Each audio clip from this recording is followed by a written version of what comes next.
how they will deal, the shenanigans of who will be the leader, forgetting about the conversations Kenyans really need to hear as the alternative to what we have right now. Do you think they're wasting too much time thinking about how they will work around their own structures?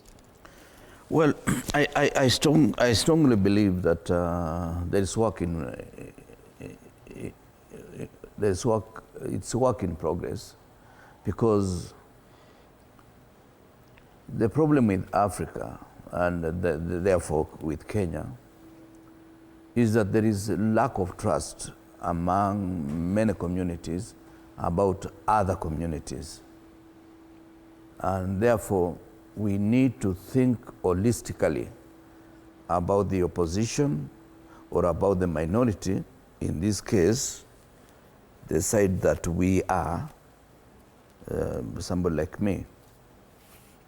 And the most important thing is to get into a process that is credible, so as to be able to identify possible candidates akin to what we did in the year 2002, where we ended up with what we are calling the summit, comprising 6 presidential candidates and the 2 of us who are not presidential candidates, that is Mzee Mudi Awori and I.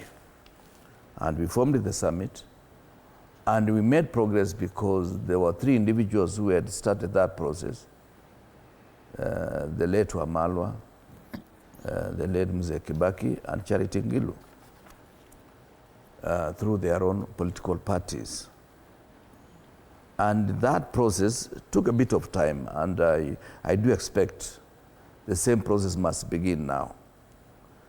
And as it begins now, we see how we can manage people's egos, because the main problem is that those of us who have been in the political scene, we are driven by a very huge ego.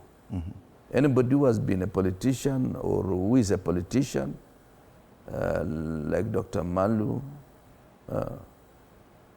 then like the Honorable Kisha and I, we have a huge ego. That ego makes you almost oblivious of the reality of the day. If you are to ask any of the presidential candidates, none of them will feel that they ought to cede that position to anybody else. But I have a lot of hope this time round, because our unity lies in the fact that many people don't expect us to get united at the end of the day.